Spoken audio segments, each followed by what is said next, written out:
To understand the New Testament, it's important to understand the Roman context and history of the New Testament. In this video, we're going to continue our timeline from the Old Testament into the New Testament period. So many of these events should be familiar to you from earlier in our class, and we're going to expand upon them and enter into the first century context into which the New Testament books were written. So, when we start with the Bible, we are starting in ancient mythic history. That is to say, we are starting in history wherein we do not have actual firm historical dates. If we were to take the events of the Bible from the time we do have firm historical dates, starting with the monarchies and the exiles, and sort of work chronologically backwards, the Bible implies some dates about when these things happened, such as creation happening around 4000 BCE. But of course, modern science tells us that the earth is billions of years old. So in our mythic history, we've seen a number of different events. Creation, the account of the flood and the covenant with Noah, then the covenant with Abraham, the exodus from Egypt, and the covenant with all of Israel at Sinai, the rise of the different monarchies of Israel and Judah, the takeover of those two different kingdoms by the Assyrians and the Babylonians, and eventually the Persians, who let the Jews go back to Judah and rebuild the Jerusalem temple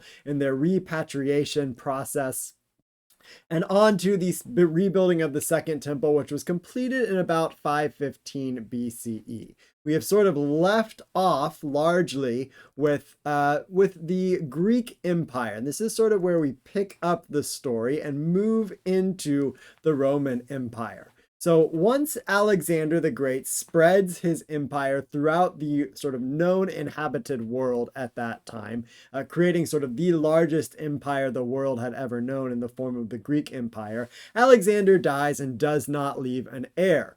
Therefore, his kingdom is divided up between four different rulers, two of which and two sort of empires that are going to be most significant for the purposes of the New Testament and the Bible. That is the Seleucids and the Ptolemies, named after each one of those rulers respectively.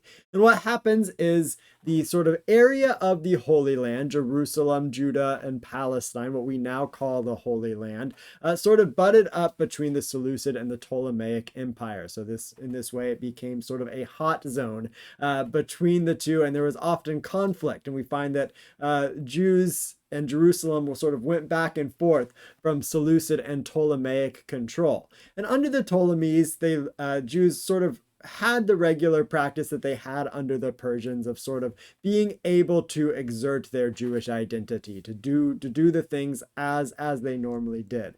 This changed with the Seleucids, and especially one particular ruler, Antiochus Epiphanes IV, who is depicted here as Lord Voldemort, for trying to sort of stamp out Jewish culture altogether. After a series of events, namely Antiochus entering into the temple, dedicating it to Zeus, sacrificing a pig on the altar in the Jerusalem temple, this led to quite the kerfuffle in Jerusalem at the time, and eventually led to a Jewish uprising, in which the Seleucids were sort of kicked out, and the Jews established a new Jewish monarchy again that would last for about 100 years under a family line that is called the Hasmoneans. So under the Hasmoneans, we have a Davidic king again, or we have, I should say, a king, maybe not necessarily in the line of David, for about a 100-year period, until the Romans sort of come in and end up taking over Jerusalem after sort of a battle between, or a conflict between, two other groups, both of whom asked the Romans to come in for help. Once the Romans do come in, they sort of take control, and in a way do and do not allow for a Jewish king. They will eventually appoint a Jewish puppet king, that is to say, someone who is sort of Jewish partially ethnically, but the Romans know is going to do and say everything that they want this particular king to do. And so we can see here the extent of the Roman Empire, our sort of superpower at the time, even larger extent of empire than Alexander the Great and the Greek Empire. So a massive, massive empire with Jerusalem and Judah being under Roman control beginning in 63 BCE when a guy named Roman general named Pompey comes in and sort of puts down the conflict in the city. And it's into this context, the Roman imperial context, in which Judea was under Roman control, under Roman occupation, that Jesus was born. So here, Eduardo Palazzi's, my favorite Jesus image of all time. Jesus is born somewhere around 0 CE and dies somewhere around 33 CE. Now we're moving into a New Testament timeline here, the things that happened in the New Testament. So our first and most important event, insofar as all the New Testament texts are about Jesus, is Jesus being born. A few decades after Jesus' death, about 20 years or so, a guy named the Apostle Paul starts writing letters. And the first text of the New Testament is not one of the Gospels, not one of the accounts of Jesus's life, but rather is one of Paul's letters written to specific churches. So Paul writes his first letter somewhere around 50 CE. I use nice round numbers in this class. First New Testament text being written in 50 CE, the last one being written in 100 CE. There's sort of some fudging on either side, maybe a text or two written 5 years before or so, that 50 CE date, and maybe a handful of texts written 25 years or so after that 100 CE date. But for the sake of memorization, 50 to 100 CE is a nice round numbers to help us keep it in mind. So here is Paul and Lovis Corinth's image, der Apostel Paulus, our first writer of the New Testament, writing around 50 CE. The next major event after 50 CE is the destruction of the temple by the Romans in 70 CE. So remember, the Babylonians destroyed the temple way back in 587, 586 BCE. Once the Persian Empire becomes the next world superpower, they allow the Judeans to go back and rebuild the temple. And that happened in the period of 520 to 515 BCE or so. And that second temple stood until 70 CE after there was a revolt against the Romans by the Jews, and that revolt was put down. And as part of putting down of the revolt, the Romans destroyed the temple in 70 CE, in which it would never stand again. And the last important date on our timeline of New Testament history is the last New Testament text being written, somewhere around 100 CE, maybe as late as 125 CE, and it's debated which is the last text of the New Testament to be written. But for many, many take the last text to be written as the letter of Hebrews. And so we have a papyrus image, a papyrus manuscript of Hebrews here.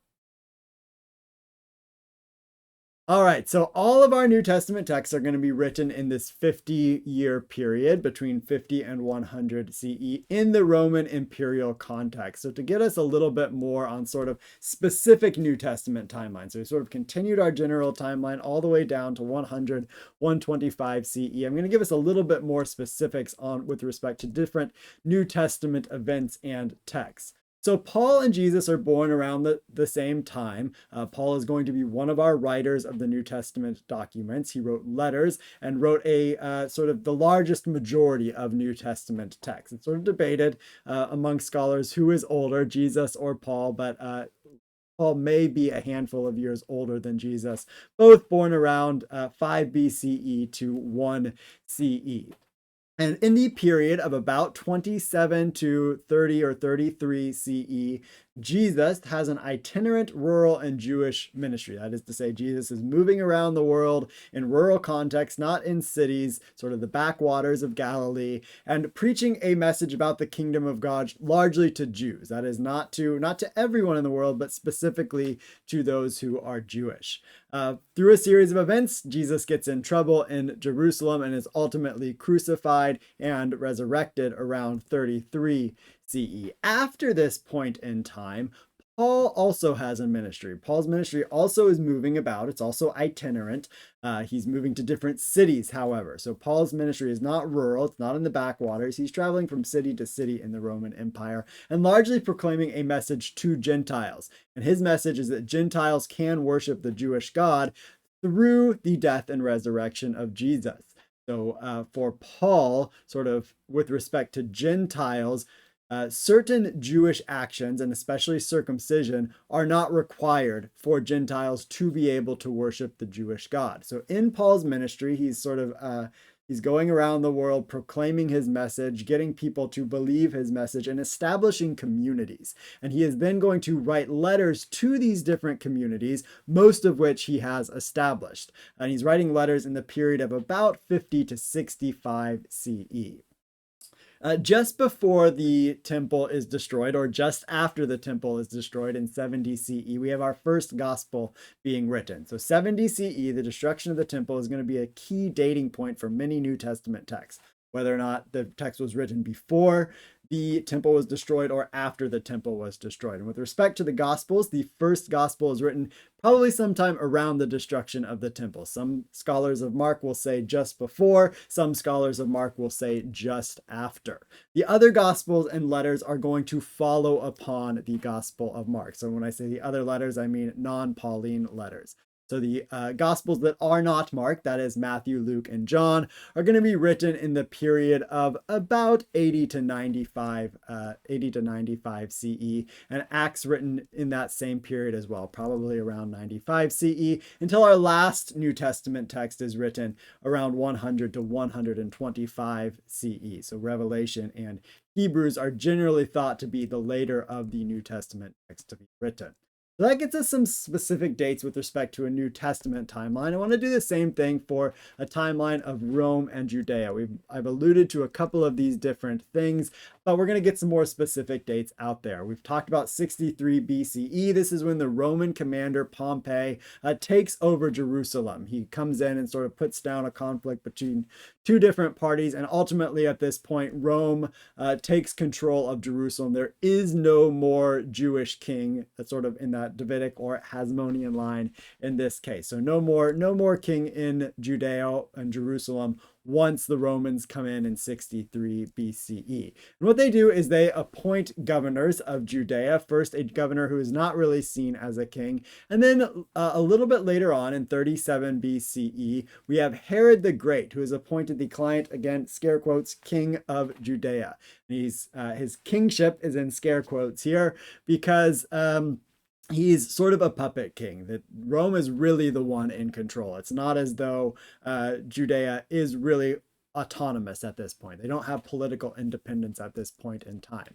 And Herod the Great is sort of a polarizing figure in the ancient world, did some really great things, built up the temple. A lot of Jews pretty happy about that, made it larger, much better, but also did so using heavy taxation. And also sort of through a lot of various political intrigue. So it's sort of Herod, a very polarizing figure, a figure who does show up in the New Testament, in the Gospels and the narratives about Jesus's birth. So once Herod the Great dies, his kingdom is split between three of his sons. It looks something like this. We have our different areas. You can see Galilee up in the top left here, where Jesus is operating and doing his ministry.